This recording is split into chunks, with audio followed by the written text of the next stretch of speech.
Et si des secteurs sont à l'arrêt, en revanche, d'autres vont redémarrer. Comment s'organisent les compagnies aériennes aujourd'hui? Gilles Ringwald est avec nous, qui est directeur général adjoint aux affaires commerciales de la compagnie Corsair et spécialiste des vols long courrier. Bonjour. Bonjour. Alors, quelle est la situation en fait pour vous? Est-ce que ça redémarre véritablement ou pas?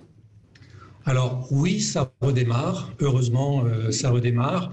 Nous avons été au deuxième confinement, comme beaucoup, impactés, notamment au niveau des voyages, puisqu'il y avait une restriction très forte au niveau des voyages.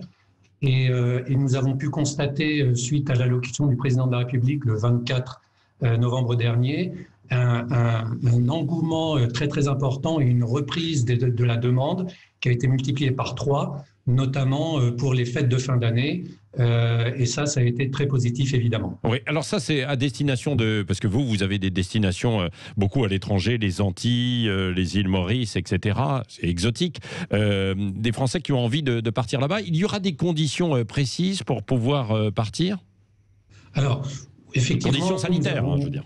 Oui, tout à fait. Alors effectivement, nous avons 2 types de destinations. Nous desservons principalement les DOM, donc les Antilles, la Réunion.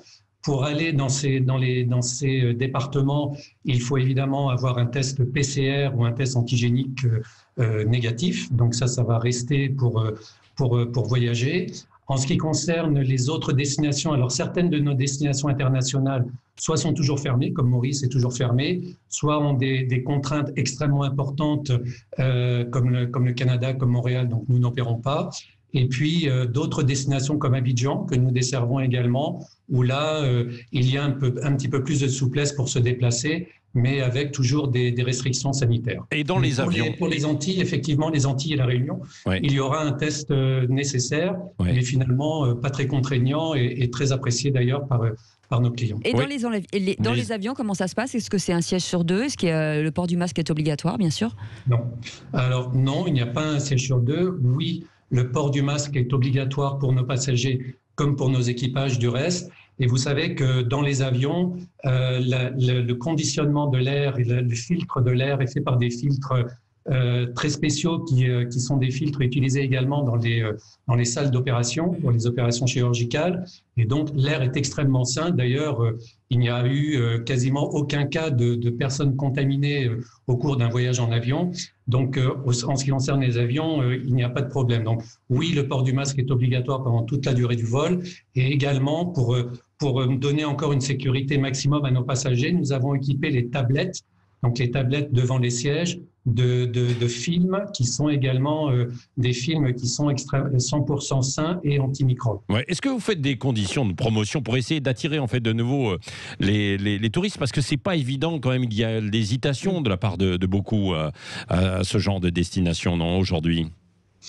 Alors, il y a la demande est là. Ouais. Ce qu'il faut, c'est rassurer les clients parce que, ouais, au-delà, quand on a une situation sanitaire, finalement, le prix n'est pas forcément ce qui va décider le client à acheter. Ce qui va le décider, c'est d'être rassuré. Ouais. Rassuré par les dispositions sanitaires que nous prenons à bord, comme je viens de vous l'expliquer, et puis aussi rassuré sur le fait que s'il ne peut pas repartir pour une raison ou pour une autre, il ne perd pas son argent. Ouais. Et c'est pour ça que depuis le premier confinement d'ailleurs, nous avons initié une offre sérénité qui permet au client soit de reporter son voyage à une date ultérieure quand il le souhaite, soit d'annuler, de se faire rembourser son billet d'avion pour quelque raison que ce soit. Et je pense sincèrement que cette flexibilité, cette souplesse que nous apportons à nos passagers est beaucoup plus importante que les promotions que nous pouvons faire, ouais, et que nous faisons du reste par ailleurs, parce que, par exemple, pour les vacances de Noël, nous avons un tarif aux alentours de 620 € tout compris pour aller à la Guadeloupe ou à la Martinique, ce qui pour des vacances de Noël est un très très bon prix. Bon, bougez pas, on arrive avec Cécile. Merci Gilles Ringwald, directeur général adjoint aux affaires commerciales de la compagnie Corsair. Là, on faisait ce point, donc évidemment sur ces vacances, mais on y reviendra aussi avec vous sur l'ensemble des conséquences qui concernent aussi toutes les compagnies aériennes avec cet arrêt pendant un bout de temps et des conséquences économiques, évidemment. Et dans un instant, on va revenir sur un